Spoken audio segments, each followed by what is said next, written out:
नमस्कार दोस्तों, मैं रोहित आपका स्वागत करता हूं आपके अपने channel study with Alice Alex पर। और इस वीडियो में हम आपको कराने वाले हैं उत्तर प्रदेश स्पेशल के 250 प्रश्न। ये 250 प्रश्न की सीरीज चल रही है उत्तर प्रदेश स्पेशल की। और ये सारे क्वेश्चन इंपॉर्टेंट हैं आपकी सभी परीक्षाओं के लिए। जिसमें भी उत्तर प्रदेश के क्वेश्चन, जीके के क्वेश्चन पूछे जाते हैं, ये उन परीक्षाओं के लिए इंपॉर्टेंट हो जाते हैं। सारे क्वेश्चन आपको देख लेने हैं। और इस वीडियो है 250 क्वेश्चन स्पेशल की। और चलिए देर न करते हुए शुरू कर लेते हैं आज का हमारा वीडियो। और इनको देखेंगे हम डिटेल वाइज, डिटेल भी हम साथ साथ इनकी देखते चलेंगे। तो चलिए शुरू कर लेते हैं आज का हमारा पहला क्वेश्चन से। और आज का हमारा पहला क्वेश्चन हो जाता है, ये 81 नंबर हो जाता है। इससे पहले हमने 80 क्वेश्चन करा दिए। राजीव गांधी पेट्रोलियम प्रौद्योगिकी संस्थान स्थित है। ये कहाँ स्थित हो जाएगा? राजीव गांधी पेट्रोलियम प्रौद्योगिकी संस्थान। तो ये स्थित हो जाता है जायस में। अगर आप किसी क्वेश्चन का आंसर जानते हैं तो आप हमें कमेंट बॉक्स में लिख सकते हैं और अपनी तैयारी को परख सकते हैं। ये वीडियो है यूपी स्पेशल का। इसका करेक्ट आंसर हो जाता है जायस में। बात करेंगे इससे बनने वाले इंपोर्टेंट पॉइंट के बारे में। राजीव गांधी पेट्रोलियम प्रौद्योगिकी संस्थान में जायस अमेठी उत्तर प्रदेश भारत का एक शिक्षा संस्थान है। और और इसकी स्थापना की बात करेंगे तो ये 2007 में पेट्रोलियम और नेचुरल गैस सरकार द्वारा की गई थी। ठीक है, ये आपको याद रखना है। ये हो जाता है राजीव गांधी पेट्रोलियम संस्थान। और ये हो जाती है इसकी इमेज RGIPT। सारे क्वेश्चन इंपॉर्टेंट है और ये कहीं ना कहीं आपकी परीक्षाओं में पूछे भी जाते हैं।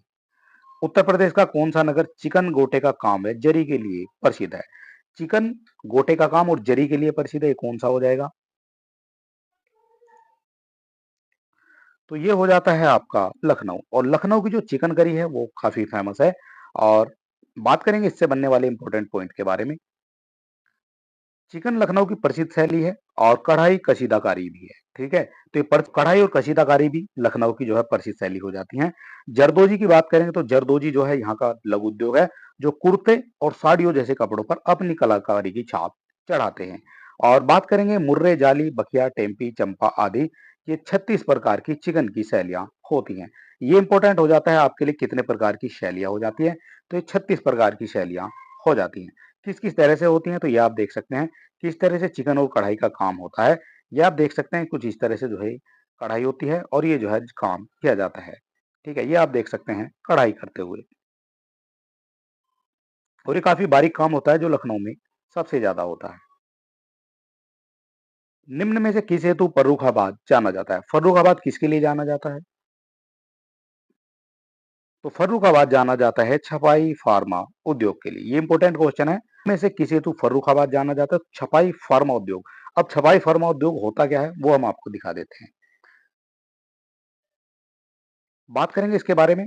फर्रुखाबाद पीतल तथा लकड़ी की बनी डाइयों के लिए प्रसिद्ध है। ठीक है, ये एक डाई होती है जो फर्मा फर्मा इसको बोला जाता है। और ये डाइयां होती हैं, ये ब्लॉक कंबलों के आवरण, सोलो, साड़ियों, सूट, स्कार्फ, स्टोल आदि पर प्रयोग किए जाते हैं। यानी इनके द्वारा जो है ये छापे से इनको जो है रंग दिया जाता है। और यहाँ निर्मित उत्पादों की मांग जो है अमेरिका, ब्राजील और बहुत से एशियाई व यूरोपीय देशों तक भी हो गई है। ठीक है, ये डाई होती हैं, किस तरह की होती हैं ये हम आपको दिखा देते हैं। कुछ इस तरह की डाई होती हैं। और इनसे कढ़ाई किस तरह से होती है? तो इस तरह से जो है छापे से इनकी कढ़ाई होती है। ठीक है, ये आप देख सकते हैं इमेज के माध्यम से। ये लकड़ी की बनी भी हो सकती है और ये पीतल की बनी भी हो सकती है। इनको डाई कहा जाता है। ठीक है, ये आप देख सकते हैं, ये आपकी एक डाई हो जाती है। और इसके द्वारा जो है छापे जाते हैं जितने भी आपके कंबल होते हैं, स्कार्फ होते हैं और सूट वगैरह होते हैं ना, तो सभी पे जो है इस तरह की कढ़ाई ये होती है। ठीक है, ये आप देख सकते हैं। इसको जो है कितना सुंदर ये कर देते हैं। और उत्तर प्रदेश में स्कूल ऑफ टेक्नोलॉजी कहाँ स्थित है? उत्तर प्रदेश में स्कूल ऑफ टेक्नोलॉजी, ये आपसे पूछा गया है। तो स्कूल ऑफ टेक्नोलॉजी ये हो जाती है आपकी सहारनपुर में। स्कूल ऑफ टेक्नोलॉजी नहीं है, ये है स्कूल ऑफ पेपर टेक्नोलॉजी। बात करेंगे इसके बारे में। तो ये हो जाता है सहारनपुर में डिपार्टमेंट ऑफ पेपर टेक्नोलॉजी, यानी IITR, department of paper technology की जो स्थापना है वो रॉयल सोसाइटी की सहायता से भारत सरकार द्वारा सन 1964 में सहारनपुर में स्थापित की गई थी। ठीक है, ये कब की गई थी? ये की गई थी 1964 में। और ये की गई थी सहारनपुर में। ठीक है, इसका नाम हो जाता है डिपार्टमेंट ऑफ पेपर टेक्नोलॉजी। ठीक है, ये आप देख सकते हैं, ये इसकी बिल्डिंग हो जाती है पेपर टेक्नोलॉजी की। दादरी, चुनार, चुर्क, डल्ला सभी में कारखाने हैं जो उत्पादित करते हैं। ये किसका उत्पादन करते हैं? जो दादरी में, चुनार में, चुर्क में और डल्ला में कारखाने हैं। तो ये सभी जानते हैं, ये जो है सीमेंट का उत्पादन करते हैं और ये इंपॉर्टेंट क्वेश्चन हो जाता है और बात करेंगे इसके बारे में। भारत में पहली सीमेंट की फैक्ट्री की बात करें तो यह 1904 में गुजरात के पोरबंदर में लगी थी। ये सीमेंट की पहली फैक्ट्री हो जाती है, ठीक है? और ये जो ऊपर दिखाई गई हैं, ये सब जो है हो जाती हैं आपकी उत्तर प्रदेश की। दादरी, चुनार, चूर्क व डल्ला ये आपकी सीमेंट के कारखाने हो जाते हैं और ये हो जाते हैं आपके सोनभद्र जिले में, ठीक है? ये आप देख सकते हैं सोनभद्र में। और पहली फैक्ट्री की बात की गई है तो 1904 में हो जाती है और ये लगी थी गुजरात के पोरबंदर में, ठीक है? इस तरह से भी आप इनको याद रख सकते हैं। उत्तर प्रदेश खादी ग्रामोद्योग की स्थापना हुई थी। उत्तर प्रदेश खादी ग्रामोद्योग की जो स्थापना है वो कब हुई थी?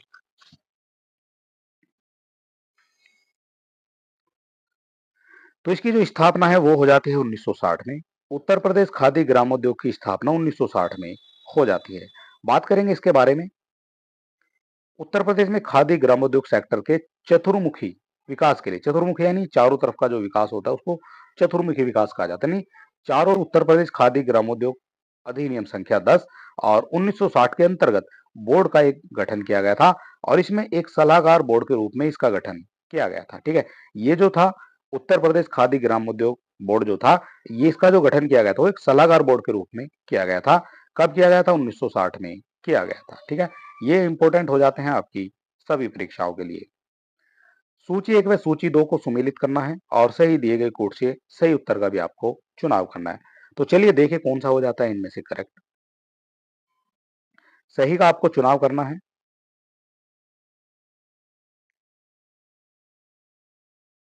तो सबसे पहले बात करेंगे चूर्क व डल्ला की। तो ये तो हमने अभी आपको बताया सीमेंट के जो कारखाने हो जाते हैं, ये सीमेंट के कारखाने हो जाते हैं आपके चूर्क व डल्ला में।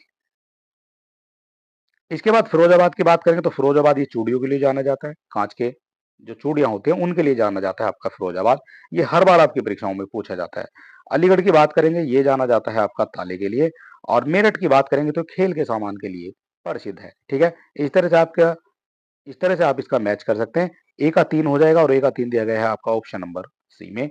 और बी का 4 हो जाएगा, सी का 1 हो जाएगा और डी का आपका हो जाता है 2, ठीक है? इस तरह से ये हो जाता है करेक्ट आंसर। ये हर बार आपकी परीक्षाओं में पूछे जाते हैं, चाहे आप उत्तर प्रदेश का कोई सा भी एग्जाम दे रहे हैं। निम्न में से किसके उत्पादन का केंद्र मेरठ है? किसके उत्पादन का केंद्र हो जाएगा मेरठ?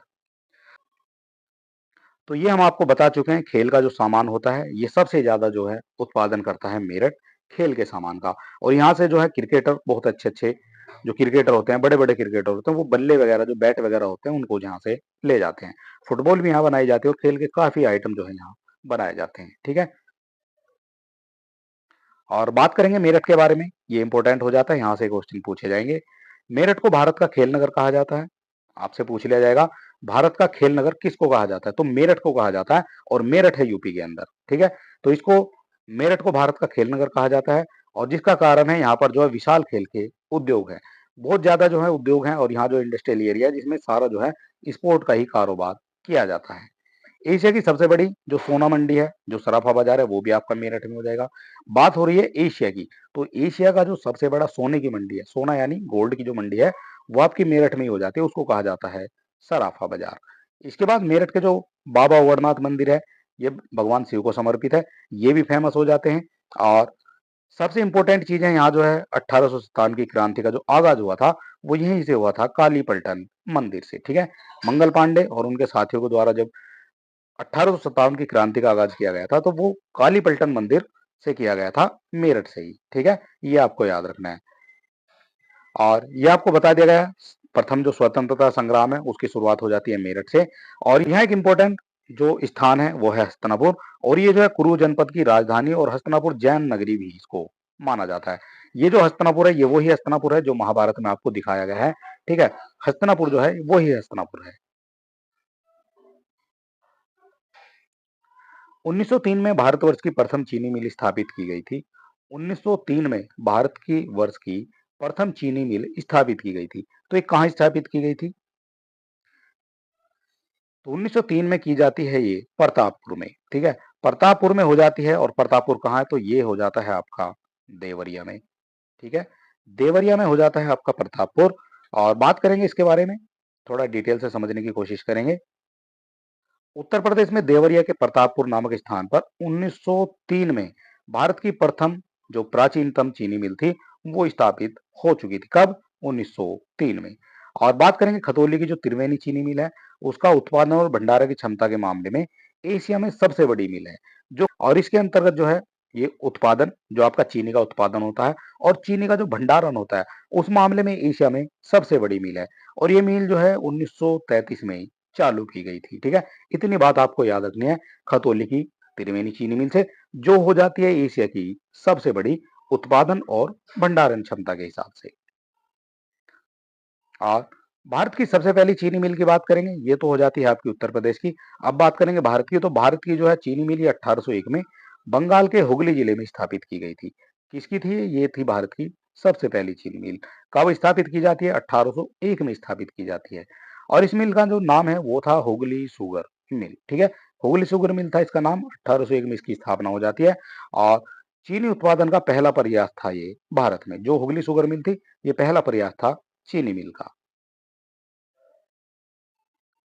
हिंडाल्को स्थापित है। हिंडाल्को कहाँ स्थापित है ये आपको बताना है। हिंडाल्को, तो हिंडाल्को हो जाता है ये रेणुकूट में। बात करेंगे इससे भी बनने वाले इंपॉर्टेंट पॉइंट के बारे में। रेणुकूट भारत के उत्तर प्रदेश राज्य के सोनभद्र जिले में एक स्थित शहर है। ठीक है। ये हो जाता है आपका रेणुकूट। और ये हिंडाल्को की जो कंपनी है वो स्थित हो जाती है आपकी रेणुकूट में।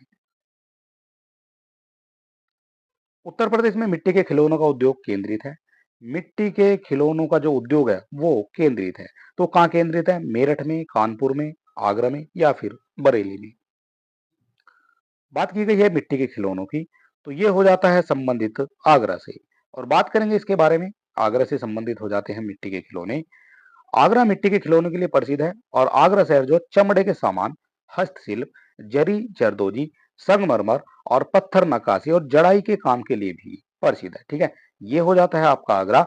और ये इतनी चीजों के लिए फेमस हो जाता है। और सबसे ज्यादा जो आगरा फेमस है वो है अपने ताजमहल के कारण। ठीक है। आगरा में ताजमहल है और ये विश्व प्रसिद्ध जो है पर्यटन स्थल माना जाता है। विख्यात भारत माता मंदिर स्थित है। जो विख्यात भारत माता मंदिर है ये कहाँ स्थित हो जाएगा? तो ये स्थित हो जाता है वाराणसी में। ठीक है। और इसको सभी जानते हैं, वाराणसी में स्थित हो जाता है आपका भारत माता मंदिर।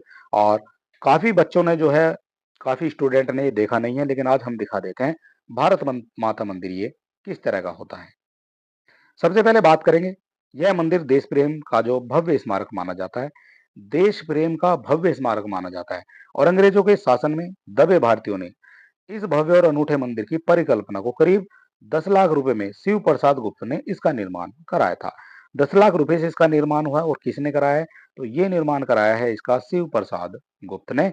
और इस मंदिर का जो उद्घाटन है वो क्या था? महात्मा गांधी ने। कब किया था? ये किया था 1936 में। भारत माता मंदिर हो जाता है ये वाराणसी में। और यह जो संगमरमर पर उभरा हुआ भारत का चित्र है, इस मंदिर के अंदर क्या है? तो इस मंदिर के अंदर जो है एक संगमरमर से बनाया गया है भारत का मैप। और किस तरह से हो जाता है? तो कुछ इस तरह से वहां बनाया गया है। ठीक है। ये आप देख सकते हैं इमेज के माध्यम से, ये बनाया गया है, ये है भारत माता मंदिर। ठीक है। और आधे स्टूडेंट ने केवल सुन रखा होगा, आज देख भी लिया है भारत माता मंदिर क्यों प्रसिद्ध है, किस लिए प्रसिद्ध हो जाता है आपका भारत माता मंदिर। ठीक है। ये आप देख सकते हैं। भारत की जो है तस्वीर बनाई गई है और ये मार्बल से बनाई गई है भारत की तस्वीर।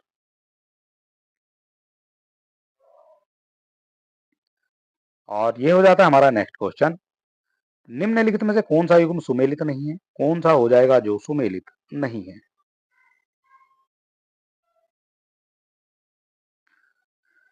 तो सबसे पहले बात करेंगे जो वृंदावन का जो मंदिर है ये आपका मथुरा में हो जाता है, तो ये तो आपका सही हो जाता है। जे के मंदिर लखनऊ में, तो जे के मंदिर ये लखनऊ में नहीं है, ये आपका हो जाता है गलत। तो जे के मंदिर कहाँ हो जाता है? तो जे के मंदिर है आपका ये कानपुर में। ठीक है। कहाँ हो जाएगा? तो ये हो जाएगा आपका कानपुर में। और विश्वनाथ मंदिर ये वाराणसी में हो जाएगा। देवी पाटन हो जाता है ये तुलसीपुर में। ठीक है। इस तरह से आप याद रख सकते हैं, जो जे के मंदिर है कानपुर में हो जाएगा। और जे के मंदिर भी फेमस है, क्यों फेमस है वो भी हम देख लेते हैं। तो जे के मंदिर भारत के उत्तर प्रदेश के कानपुर के सर्वोदय नगर में स्थित है और ये राधा कृष्ण का एक आधुनिक हिंदू मंदिर है। और जेके मंदिर का जो वास्तविक नाम है वो है जुग्गी लाल कमलापत मंदिर, यानी जेके। जेके हो जाता है आपका जुग्गी लाल कमलापत मंदिर। ठीक है, इस तरह से इसको जेके कहा जाता है।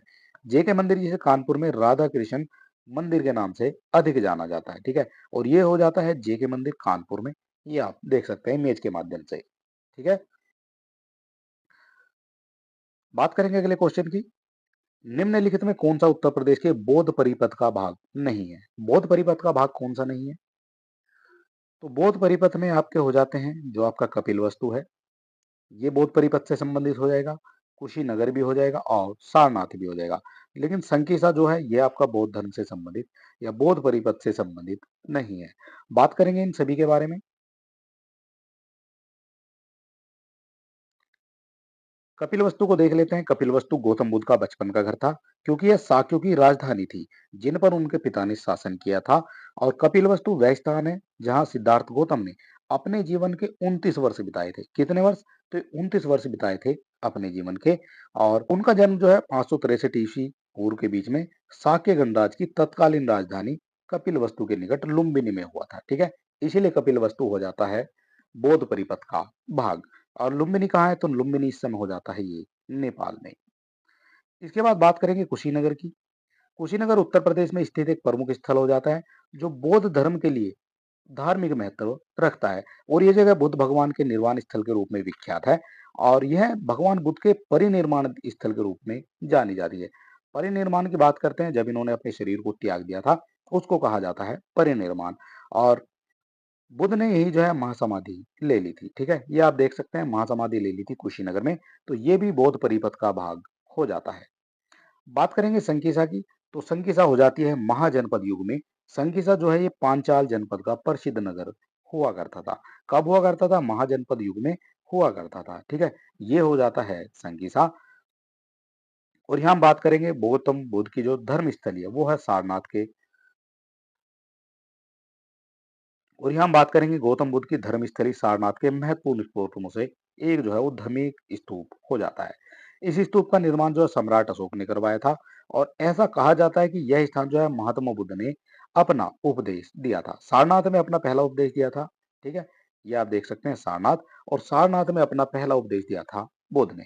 और स्तूप की डिजाइन की बात करें तो मिट्टी और ईंटों से बना स्तूप है। और ये 43.6 मीटर ऊंचा है और 28 मीटर की इसकी चौड़ाई हो जाती है स्तूप की। ठीक है, सारनाथ का जो स्तूप है उसकी बात हो रही है। और सारनाथ जो है भारत के उत्तर प्रदेश में गंगा और वरुणा नदियों के संगम के पास वाराणसी से 10 किलोमीटर उत्तर पूर्व में स्थित एक स्थान है। ठीक है, ये आपको याद रखना है।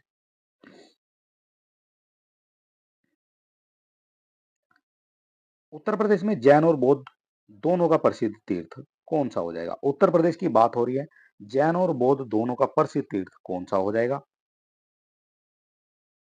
तो प्रसिद्ध तीर्थ दोनों का हो जाता है ये कौशाम्बी। ठीक है, कौशाम्बी हो जाता है जो जैन और बौद्ध धर्म का प्रसिद्ध तीर्थ माना जाता है।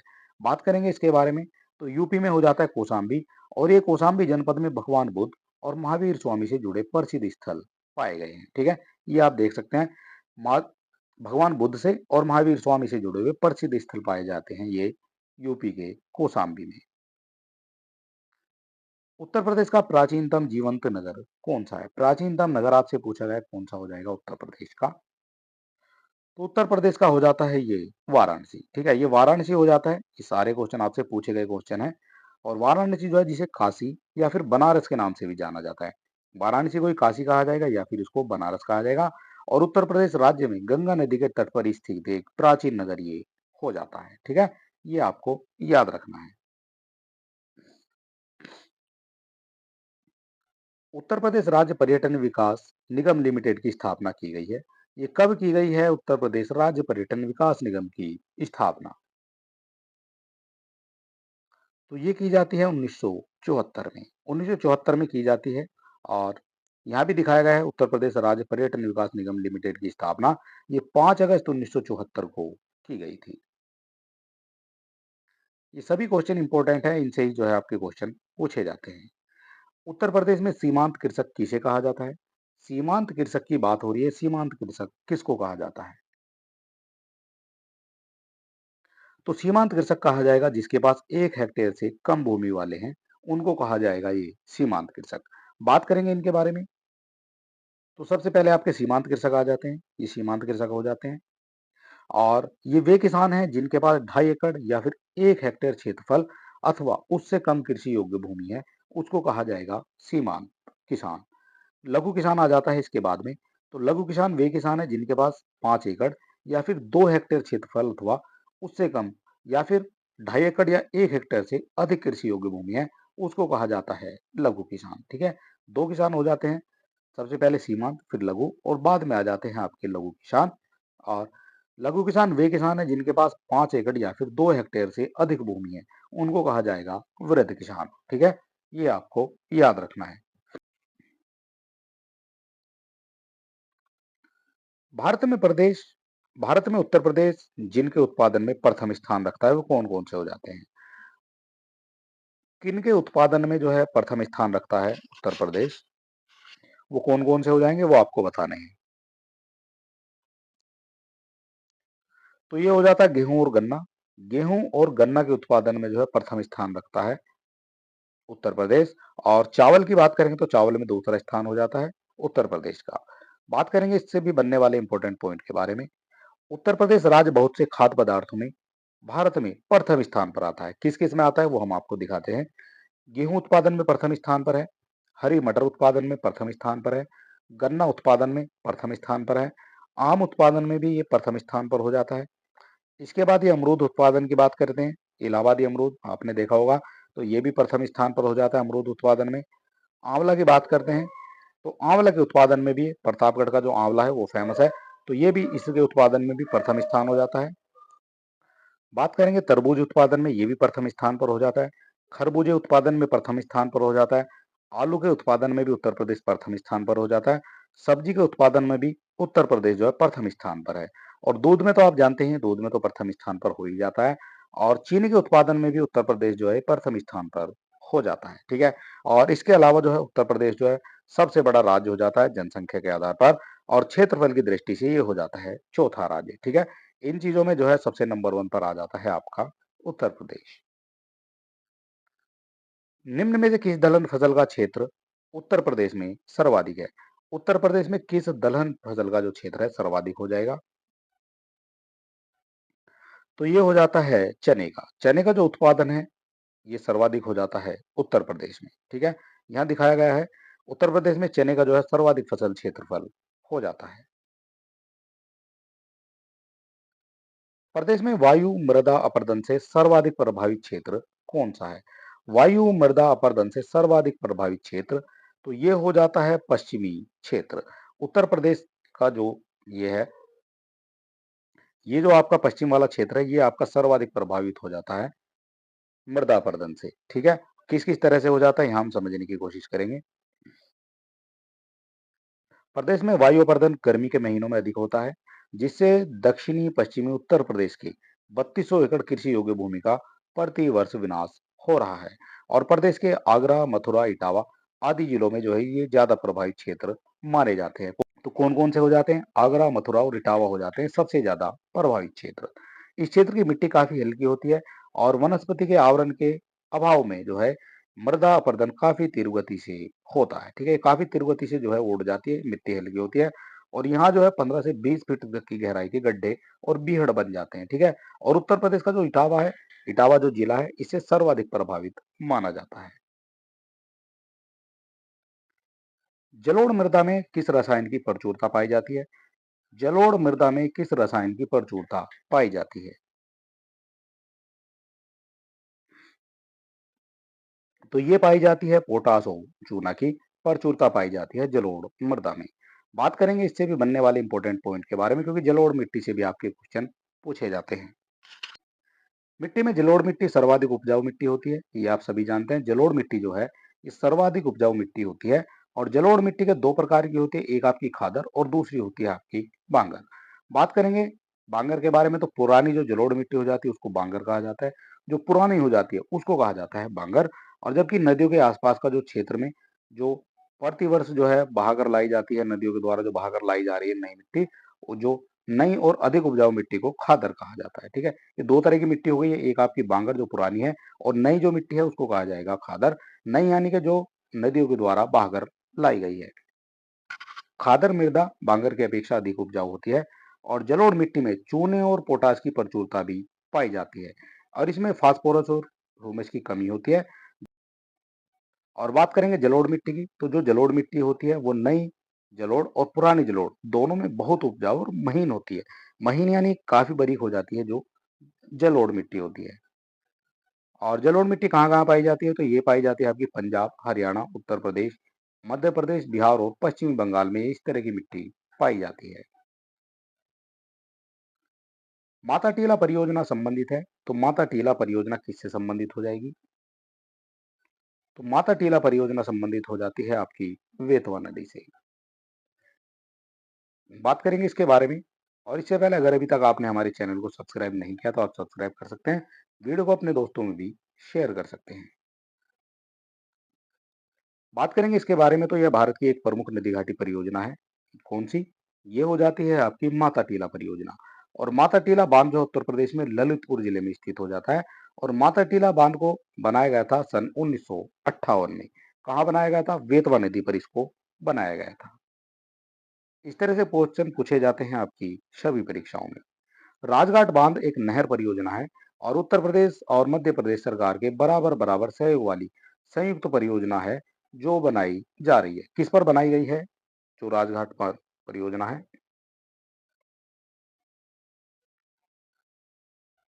तो राजघाट परियोजना ये बनाई गई है आपकी बेतवा नदी पर।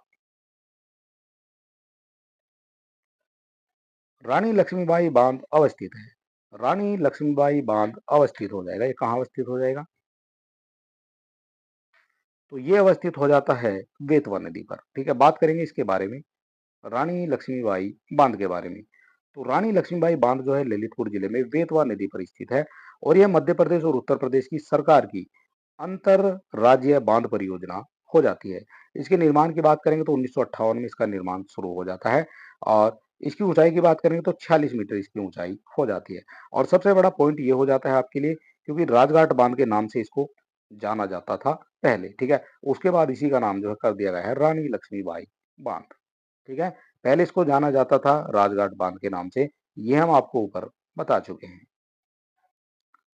उत्तर प्रदेश में सिंचाई के प्रमुख साधन कौन कौन से हैं, सिंचाई के प्रमुख साधन कौन कौन से हो जाएंगे ये आपको बताना है, और इनके जो है घटते क्रम में आपको सही कूट का चयन करना है। घटते क्रम में बताना है, यानी कि सबसे पहले जो है आपको बताना है जो ज्यादा सिंचाई होते हैं, उसके बाद आपको कम की तरफ चलना है। तो सबसे ज्यादा जो सिंचाई होती है वो आपकी हो जाती है नलकूपों के द्वारा। ठीक है, तो सबसे पहले आपका आ जाना चाहिए दो, तो दो दिया गया है सबसे पहले आपका, दो ही ऑप्शन में दो आपके हो जाते हैं एलिमिनेट। इसके बाद जो नलकूप के बाद आ जाता है, तो नलकूप के बाद आ जाता है आपका नहरें, और नहरें का मतलब एक एक आ जाना चाहिए दूसरे नंबर पर, तो ये दिया गया है आपका ऑप्शन नंबर बी में। ठीक है, यही हो जाता है आपका करेक्ट आंसर। और इसके बाद आपका अन्य साधन आ जाएंगे, और उसके बाद 3 नंबर पे आपके आ जाते हैं तालाब और कुएं। ठीक है, ये हो जाता है इसका करेक्ट आंसर।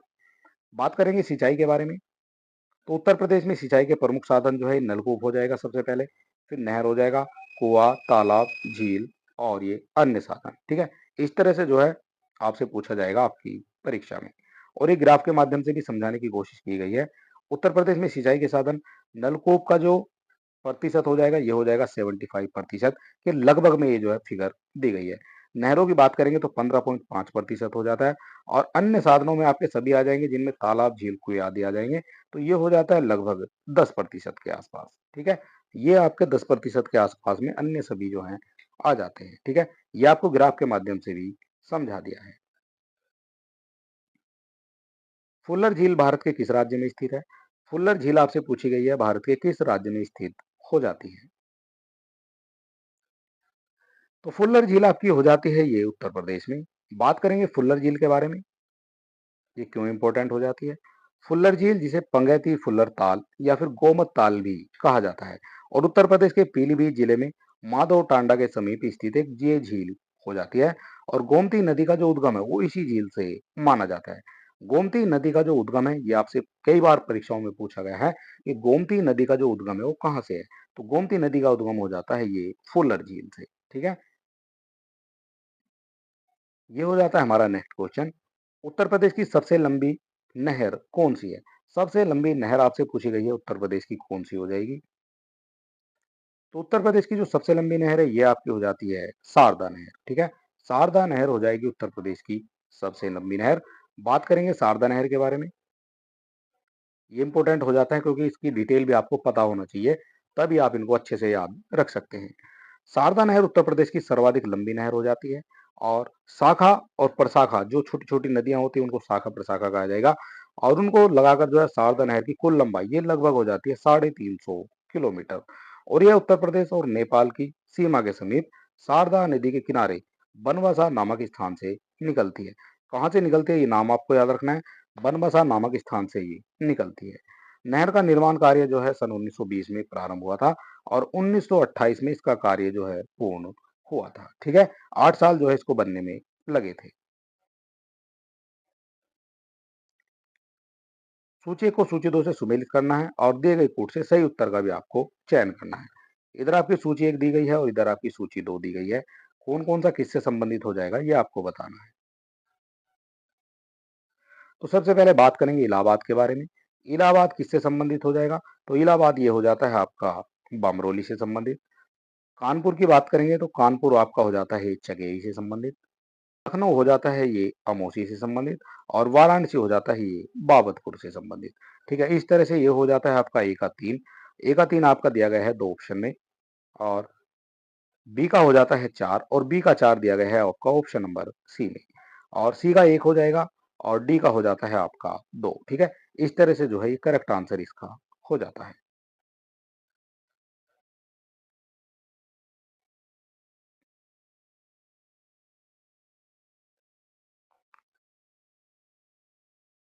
निम्न में से किसका प्रयोग राष्ट्रीय जलमार्ग के रूप में किया जाता है? राष्ट्रीय जलमार्ग के रूप में इसका प्रयोग किया जाता है। तो ये किया जाता है इलाहाबाद और हल्दिया, जो मध्य गंगा का हो जाता है, उसको राष्ट्रीय जलमार्ग के रूप में प्रयोग इसका किया जाता है। ठीक है, इलाहाबाद से हो जाता है ये हल्दिया तक। यमुना एक्सप्रेसवे किन के बीच स्थित है? यमुना एक्सप्रेसवे किन के बीच स्थित हो जाएगा? तो यमुना एक्सप्रेसवे हो जाता है ये आगरा और ग्रेटर नोएडा के बीच में स्थित हो जाता है ये यमुना एक्सप्रेसवे। बात करेंगे इससे बनने वाले इंपॉर्टेंट पॉइंट के बारे में। तो ये हो जाता है जो यमुना एक्सप्रेसवे, या इसको ताज एक्सप्रेसवे के नाम से भी जाना जाता है, ये 6 लेन चौड़ा है इस समय, और इसको जो है 8 लेन तक इसका जो विस्तार किया जा सकता है। अगर कभी सिचुएशन ऐसी आती है, इसका जो है विस्तार किया जा सकता है 8 लेन में। और ये एक एक्सिस नियंत्रित एक्सप्रेसवे भी हो जाता है।